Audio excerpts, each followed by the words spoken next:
बागियों की बगावत किसके लिए आफत? यह तो तय था कि बगावत होगी और हुआ भी यही। लेकिन इस बार यह बगावत का शोर किसे ले जाएगा हार की ओर?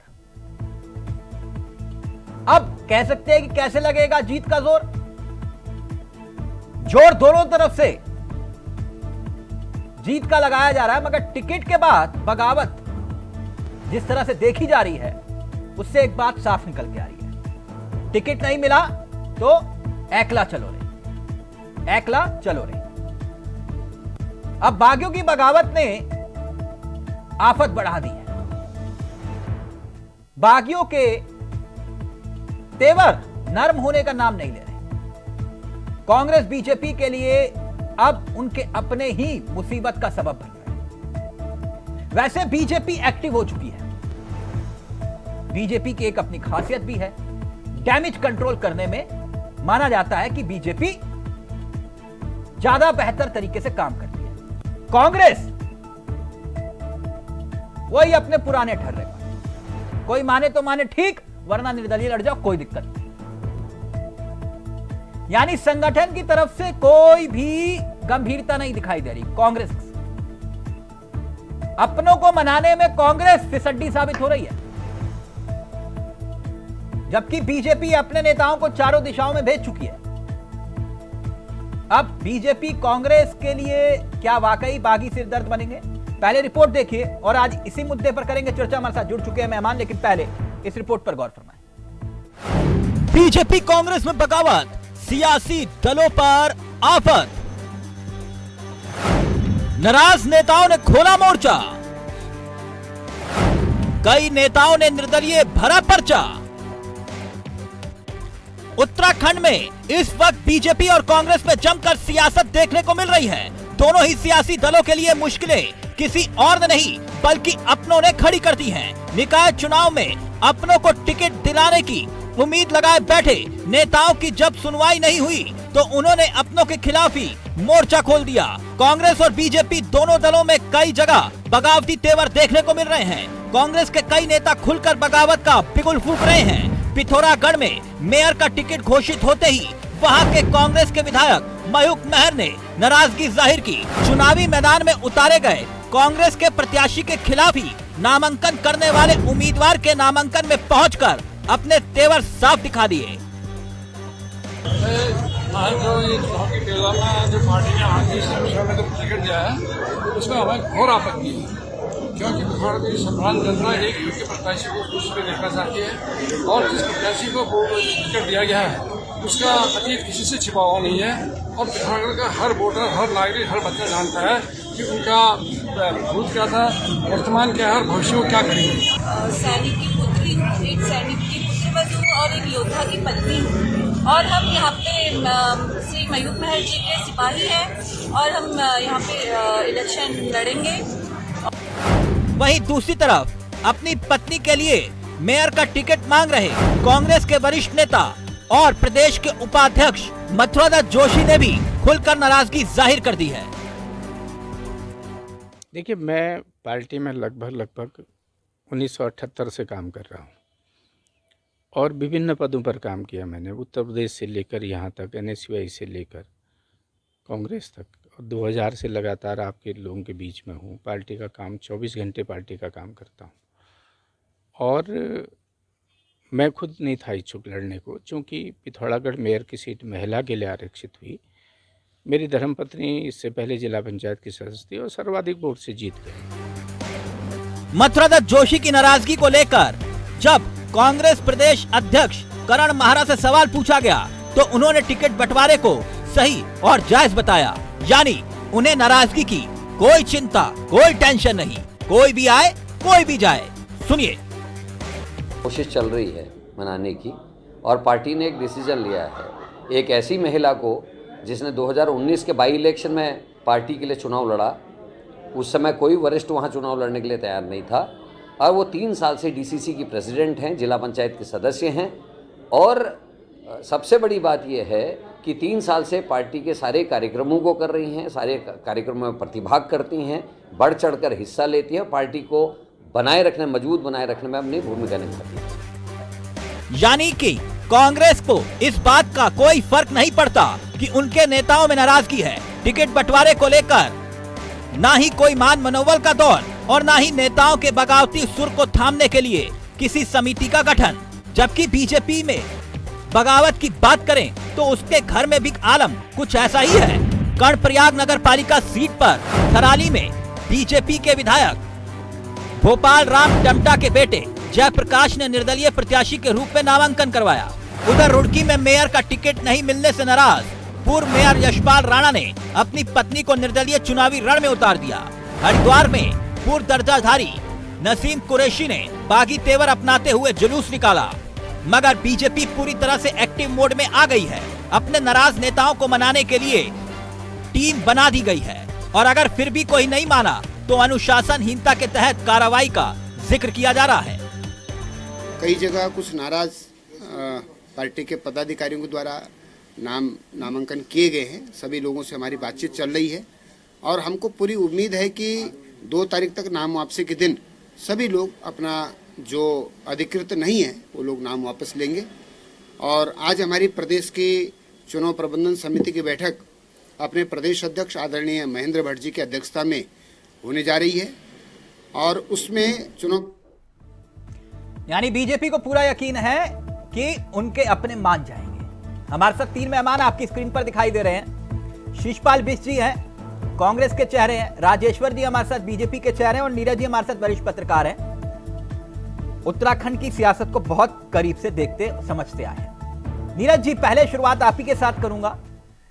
ये किसके बागी मान जाएंगे और किसके डटे रहेंगे, ये सवाल बहुत महत्वपूर्ण हो जाता है और डैमेज कंट्रोल कौन कर पाता है ये बहुत हद तक प्रत्याशी की जीत और हार पर भी निर्भर करेगा।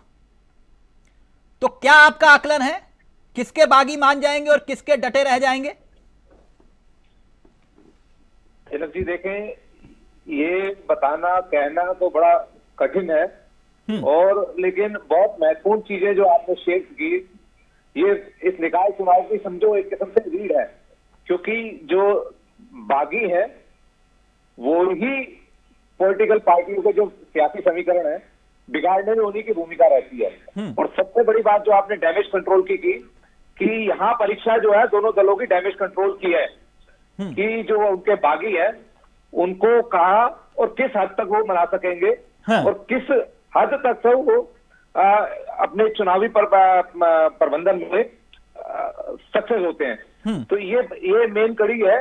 लेकिन मेन बात ये है कि जिस तरह से भी तेवर नजर आ रहे हैं दोनों तरफ से, भाजपा में भी और कांग्रेस में भी, और पिछला आंकड़ा और जो पीछे की चीजें देखी जाए और चुनावी प्रबंधन की बात की जाए तो मुझे लगता है काफी हद तक भारतीय जनता पार्टी जो है चुनावी प्रबंधन में सशक्त है, मजबूत है। और यानी आप ये कह रहे हैं कि ये जो भाजपाई संगठन है वो अपना डैमेज कंट्रोल कर लेगा वक्त पे? नहीं, कितना कर लेगा ये नहीं कह सकता, लेकिन ये है कि कांग्रेस से कंपेयर कर रहा हूं क्योंकि दोनों तरफ घमासान मचा हुआ है भाजपा कांग्रेस में।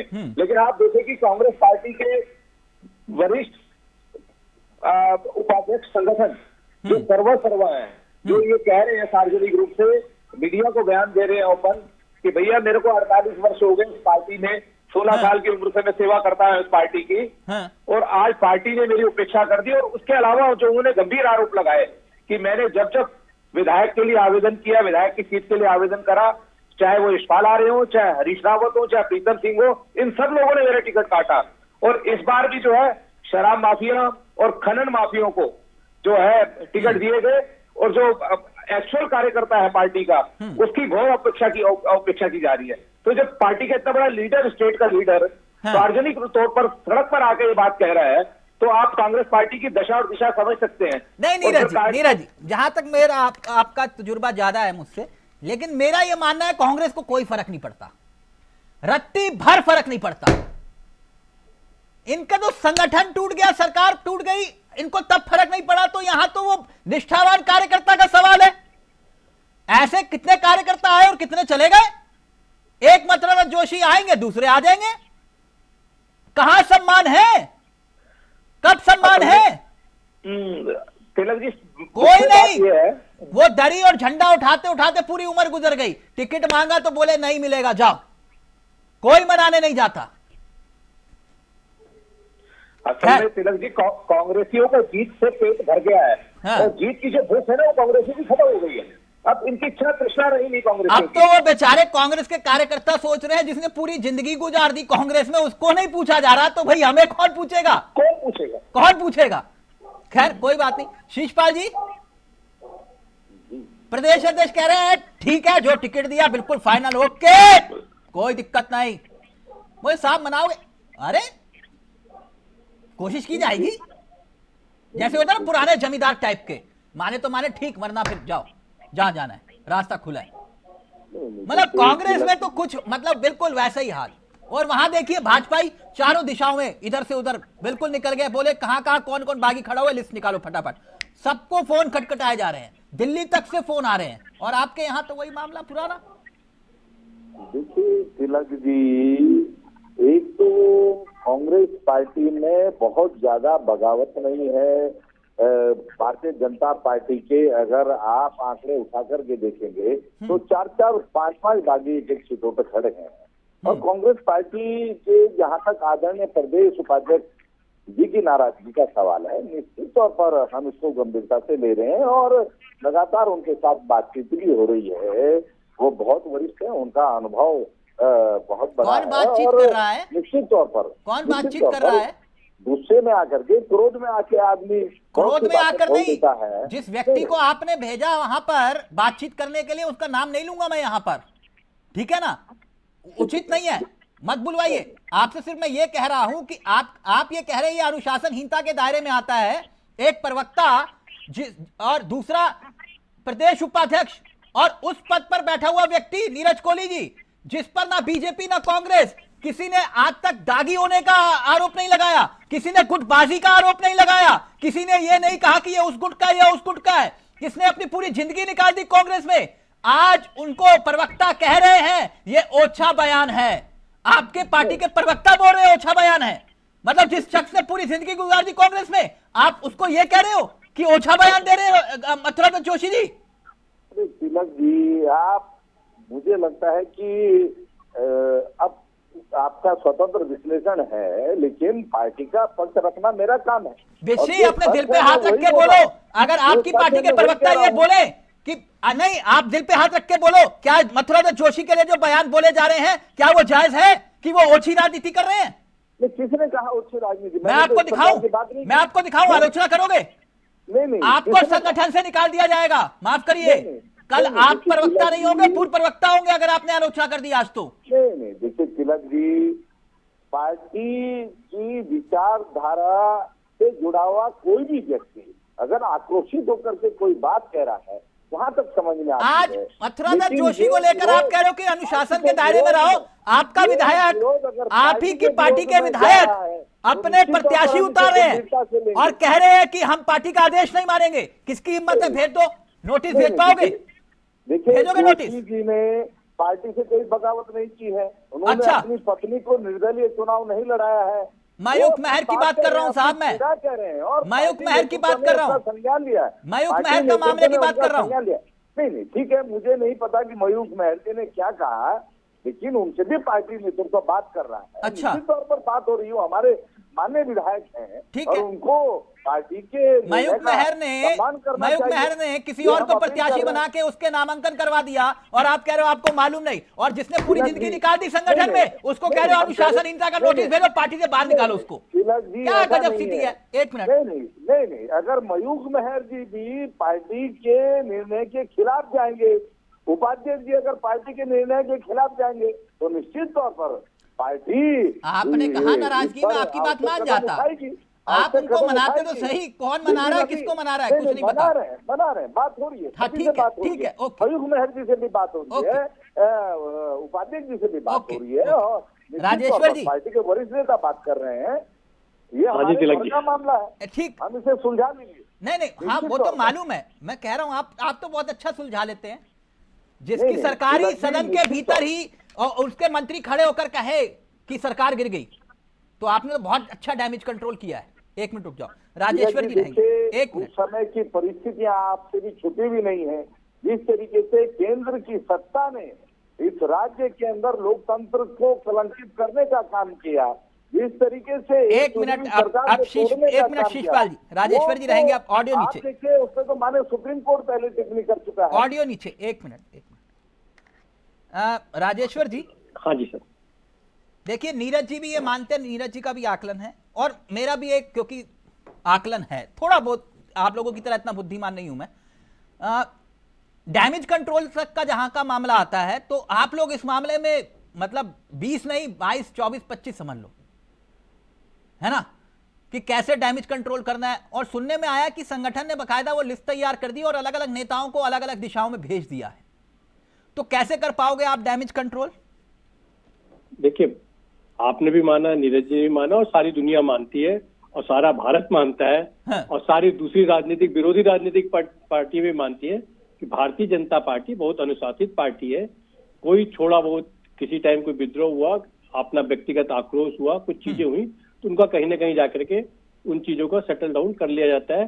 पार्टी के बड़े नेता भी अपने आप को कार्यकर्ता मानते हैं और कार्यकर्ता जो नीचे लेवल का कार्यकर्ता वो भी अपने आप को कार्यकर्ता मानते हैं। कैसे मनाओगे, मैं इतना जानना चाह रहा हूँ।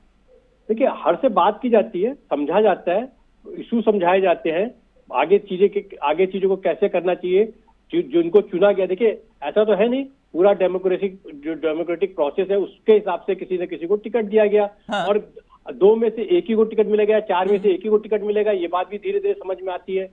और ये भी समझ में आती है, तो मैं समझ नहीं पा रहा राजेश्वर जी, आपके यहाँ मान जाते हैं, ये कांग्रेसी मना नहीं पाते क्या? ऐसा क्या मतलब? कांग्रेसी शिषपाल सिंह बिष्ट जी खुद बेचारे कोटद्वार से रहे, मुझे इनकी तरफ इनके लिए भी एक तरीके से अफसोस रहा कि इनको भी टिकट नहीं मिला। मानी गए, ये भी मानी, कांग्रेस वाले ने इनको भी मना ही लिया किसी भी ढंग से। अब ये ज्यादा अच्छा बताएंगे कांग्रेस वाले कैसे बनाते हैं।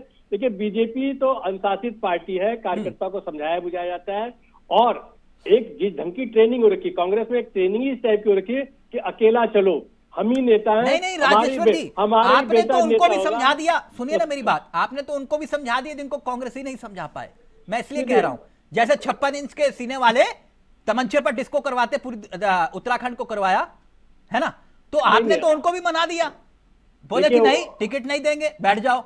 तो मैं ये जानना चाह रहा हूं कि कौन सा फॉर्मूला है जो कांग्रेस के पास नहीं है? नहीं, प्यार मोहब्बत का फॉर्मूला है, सीधे सिंपल से जाते हैं, बातचीत करते हैं, समझाते हैं कि देखो इसके फायदे क्या, राजनीतिक फायदे क्या है, राजनीतिक नुकसान क्या है और आगे कैसे बढ़ना है। ये पार्टी ऐसी नहीं है जो किसी को नेगलेक्ट करे। शीशपाल जी मुस्कुरा रहे हैं और आपको कहीं ना कहीं जाकर के आपने उनकी दुखती रख पे हाथ रखती है, अच्छी बात नहीं है राजेश्वर जी। उनकी दुखती रख क्या है, वो हमें भी लगता था कि उनका टिकट काट दिया तो क्या हुआ? जब मथुरा जोशी जी को नहीं पूछ रहे तो फिर तो अभी बहुत लंबा सफर तय करना है शीशपाल जी। मैं तो हमेशा ही बोलता हूँ शीशपाल जी के साथ अन्याय हुआ। ये बीजेपी कांग्रेस अपने आप को पार्टी बोलती है, मुझे कई बार तो ऐसा लगता है पार्टी नहीं है, अलग अलग नेताओं का समूह है। एसोसिएशन ऑफ पर्सन बोलता जाता है ना, एक टेक्निकल तरीका कहते हैं, कई लोगों का समूह है जो अपने आप में खुद में ही नेता है, अपने आप में खुद में ही पार्टी है। तो एक पार्टी दूसरी पार्टी को पहले समझे थे पार्टी। अच्छा, एक बात राजेश्वर जी, एक और अंदर की खबर जो शीशपाल जी, पता है आपको क्या होने वाला है? जो मेरी जानकारी है, हो सकता है गलत भी हो, ये आपदा में भी अवसर तलाश रहे हैं। यानी जो आपके नेता नाराज है, जिनके यहाँ आप पहुंच भी नहीं रहे, जिनका कोई लेना देना नहीं, आप कह रहे हो जाते हो जाओ, ये उनके घर की भी कुंडी खटखटा रहे हैं, कह रहे हैं आ जाओ, सही मौका है। जो आपके 2-4 बचे हुए हैं वो कह रहे हैं उनको भी लेकर चले जाएंगे, कुंडी खटखटा रहे हैं, आपदा में अवसर तलाश रहे हैं। देखिए तिलक जी, भाजपा के घर में जो बगावत हो रही है उसका बड़ा कारण ही ये है कि इन्होंने जो है अपनी विचारधारा से बाहर के लोगों को भी, जिनमें भ्रष्टाचार के आरोप थे, उनको भी, जिन्हें ये महा भ्रष्टाचारी पापी बताते थे, उनको भी अपनी पार्टी में शामिल किया है। अब पार्टी नाम तो बताओ 2-4 के, जरा मैं भी पूछ लूं राजेश्वर जी से। बहुत से हैं, ये जानते हैं राजेश्वर जी भी। नहीं, मैं नहीं जानता, नाम लो ना, नाम लो। इनके लिए जो है बड़ा सिरदर्द बना हुआ है। नहीं, नाम तो लीजिए ना। तौर पर मुझे नहीं लगता कि भाजपा इस प्रकार की गलतियां करेगी। शीशपाल बिष्ट जी खुद तो खा रहे हैं सिरदर्द की दवाई और हमें बता रहे हैं कि सिरदर्द इनके दवाई आपको आप खा रहे हो और सिरदर्द हमारे बता रहे हो। हमारे यहाँ देखिए कोई नहीं, वो अनुशासन थी, सांस्कृतिक थी, हम उतने अनुशासित पार्टी है कि हमारे यहाँ कोई भी आएगा, कोई भी रहेगा, तो उस कल्चर को सीख जाता है, उस कल्चर में आ जाता है, उस कल्चर के प्रताप। देखिए, अच्छे घर में जाइएगा तो अच्छे कल्चर मिलेंगे, बुरे घर में रहेगा तो बुरे कल्चर। आप क्या वही आदमी बुरा रहता है? क्यों? क्योंकि आपके नहीं करेंगे। मुझे अनुभव, मैं समझता हूँ कि इससे इन्होंने सबक सीखा होगा। यानी शीशपाल जी मना लोगे आप अपने को? नहीं, निश्चित तौर पर तिलक जी, कांग्रेस पार्टी के अंदर किसी प्रकार की कोई बगावत नहीं है। कोई बगावत? एक दो सीटों पर कोई बगावत नहीं है नीरज जी के यहाँ। कुछ लोगों ने निर्दलीय के तौर पर थोड़ा बहुत सहमत हूँ शीशपाल जी के यहाँ। जैसे कह रहे थे वो जो बगावत का मतलब होता है, जैसे 2016 में 10-15 विधायक निकल जाते तब होती है बगावत। तो ये कोई बगावत थोड़ी ना है, ये तो रोजमर्रा का हमारे आंतरिक लोकतंत्र है। जब पार्टी के प्रवक्ता ही प्रदेश उपाध्यक्ष को कोस रहे हो तो ये तो आंतरिक लोकतंत्र होता है हमारे। मतलब प्रवक्ता बता रही जिसने पूरी जिंदगी गुजार दिया संगठन में, अनुशासन में रहते हुए, उनको कहा जा रहा है ये ओछी राजनीति कर रहे हैं। वाह भाई वाह। ठीक, नीरज जी, सभी को संयमित बयानबाजी करनी चाहिए, ये तो अपेक्षा पार्टी के नेताओं से, कार्यकर्ताओं से की जानी चाहिए। इसमें गलत क्या? नहीं, राजेश्वरी जी बिल्कुल सही कह रहे किसी एक गुट का ठप्पा लगा होता ना मथुरा जोशी पे, क्या पता उनकी भी लॉटरी खुल जाती। पूरी जिंदगी में कोई ठप्पा ही नहीं लगा उनके ऊपर। खैर नीरज जी, वो कह रहे कोई बगावत नहीं है, कोई टेंशन नहीं है। वैसे तो मैं जानता हूं कांग्रेस में कोई टेंशन नहीं है। तिलक जी, कांग्रेसियों के ये कहते कि हम कोई टेंशन नहीं है, सब चीजें ठीक ठाक है, ये सब कुछ चलता रहता है। कांग्रेस पार्टी उत्तराखंड बनने के बाद पहली निर्वाचित सरकार बनाने वाली कांग्रेस पार्टी आज उस स्थिति में पहुंच गई है कि विपक्ष में भी एक सम्मानजनक स्थिति नहीं है कांग्रेस की, लेकिन उससे भी सबक नहीं ले रहे कांग्रेस की। फर्क ये है बीजेपी और कांग्रेस दोनों में, जो कांग्रेस आला कमान का डंडा है वो लगता है कहीं दिखता ही नहीं, और दूसरा ऐसा लगता है कि कांग्रेस आला कमान ने उत्तराखंडियों को, उत्तराखंड के कांग्रेसियों को राम भरोसे छोड़ रखा है। और बीजेपी हर छोटे चुनाव, बड़ा चुनाव हो, बिल्कुल अपने तजुर्बे के साथ, अनुभव के साथ कह सकता हूं, उत्तराखंड बनने से पहले कह सकता हूं कि अविभाजित उत्तर प्रदेश के समय भी कि जो सीनियर लीडरशिप है बीजेपी की, वो हमेशा इस राज्य को, यहाँ के संगठन को तवज्जो देती थी। उसी परंपरा को आगे बढ़ाते हुए उत्तराखंड बनने के बाद हर छोटे बड़े चुनाव में बीजेपी के सीनियर लीडर जो है पूरी रुचि लेते हैं, पूरा इंटरेस्ट लेते हैं और पूरा संगठन पे फोकस करते हैं, जो कभी कांग्रेस करा करती थी। नहीं तो फिर कांग्रेस इतना मतलब हल्के में क्यों ले रही है अपने नेताओं की नाराजगी को? हल्के में लेते लेते तो यहाँ तक आ गए कांग्रेस। कांग्रेस संगठन में लगता है तो मानेंगे नहीं, मान जाएंगे तो ठीक है, जाएंगे तो जाएंगे, कहा आ जाएंगे तो ठीक है, वरना फिर चल ही रही है गाड़ी। तो बिल्ली मनाती है कि मालिक मर जाए, तो मालिक अगर मर जाएगा तो सारा दूध मैं पी लूंगी। क्या कह रहे राजेश्वर जी? भाई बिल्ली क्या माना जाता है, कहावत है कि बिल्ली मनाती है कि मालिक मर जाए तो सारा दूध मैं ही पी जाऊं। अच्छा, तो मतलब आप ये कह रहे हो कि इनके घर में ये दुआएं हो रही है कि प्रदेश उपाध्यक्ष की कुर्सी खाली हो जाएगी, अच्छा होगा। तो जो तरीका है काम करने का, जो उनका सिस्टम है, वो यही दिखाता है, क्योंकि वो कोई पार्टी नहीं है, वो हर पार्टी। पूर्व मुख्यमंत्री को मना लें, तो लगातार सरकार के भ्रष्टाचार पे खुल के बोल रहे हैं, मुख्यमंत्री के फैसलों से असहमति जता रहे हैं, उसमें ये कुछ नहीं कहेंगे। वरिष्ठ पदाधिकारी ने आपको करके कोई बात का आरोप लगाना अलग बात है, लेकिन नेताओं से अपने सीनियर लीडरशिप पे गंभीर आरोप लगाना, दोनों बातों में बड़ा फर्क है। और वो भी जोशी जी जैसा नेता, जिनको एक जमाने से आप भी देख रहे हो, हम भी देख रहे हैं, जो बहुत अनुशासन में, बहुत डिसिप्लिन में पार्टी के अंदर रहने वाले नेता हैं और हमेशा साफ और स्पष्ट बात करने वाले नेता हैं। हमने भी लंबे दौर से देखा उनको। अगर ऐसा व्यक्ति सड़क पे आकर पार्टी के खिलाफ बोल रहा है तो आप समझ सकते हो कि कांग्रेस पार्टी की क्या दशा है। कांग्रेस पार्टी कोई सीख नहीं लेना चाहती।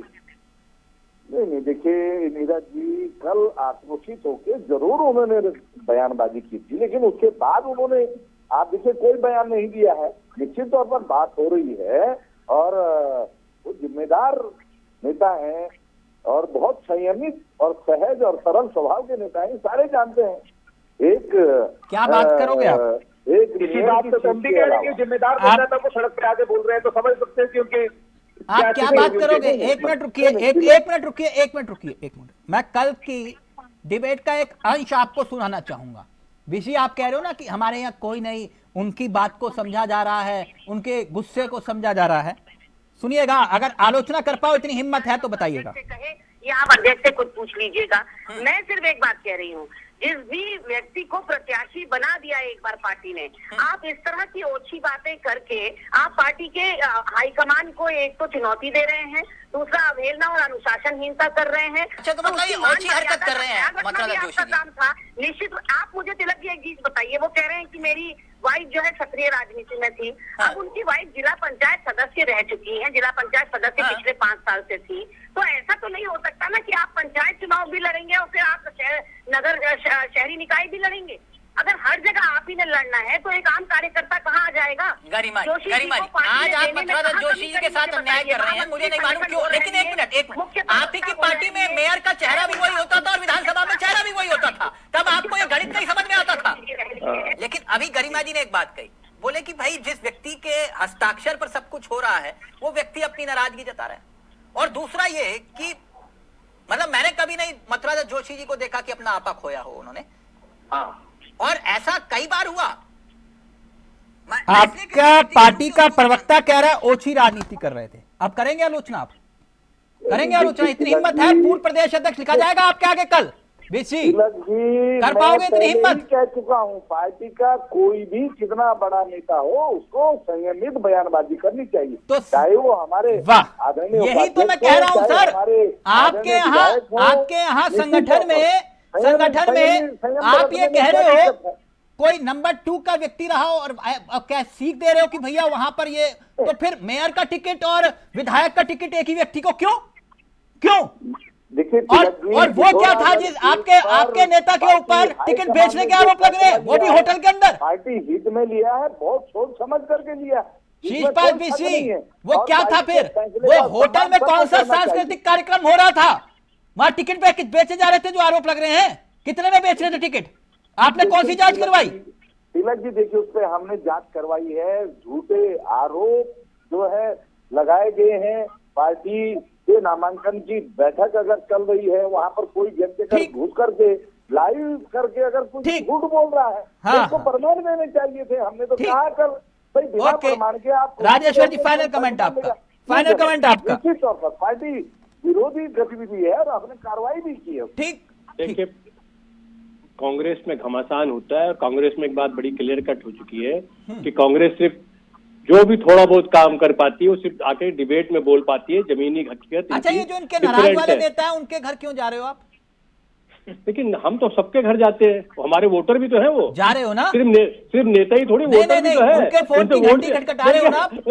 हम सबके यहाँ जाते हैं। हमारे देखिए, हम किसी से भेदभाव नहीं रखते, हम प्रेम भाव के वाले आदमी है। हमारा कोई किसी नहीं, इनका यहाँ झगड़ा रहता है कि आपस में लड़ते रहते हैं, आपस में लड़ते। हमारा किसी से हम तो वोट चाहते हैं। ये अभी पिक्चर शुरू हुई है नीरज जी, अभी देखिए आगे आगे होता है क्या। खैर, शीशपाल जी दिल पे हाथ रखेंगे तो बहुत सारे सवालों के उत्तर आपको खुद मिल जाएंगे। राजेश्वर जी आपका भी शुक्रिया, बेची आपका भी, और नीरज जी आपका भी बहुत बहुत शुक्रिया। फिलहाल मुझे दीजिए इजाजत। नमस्कार, जय हिंद, जय भारत, जय उत्तराखंड।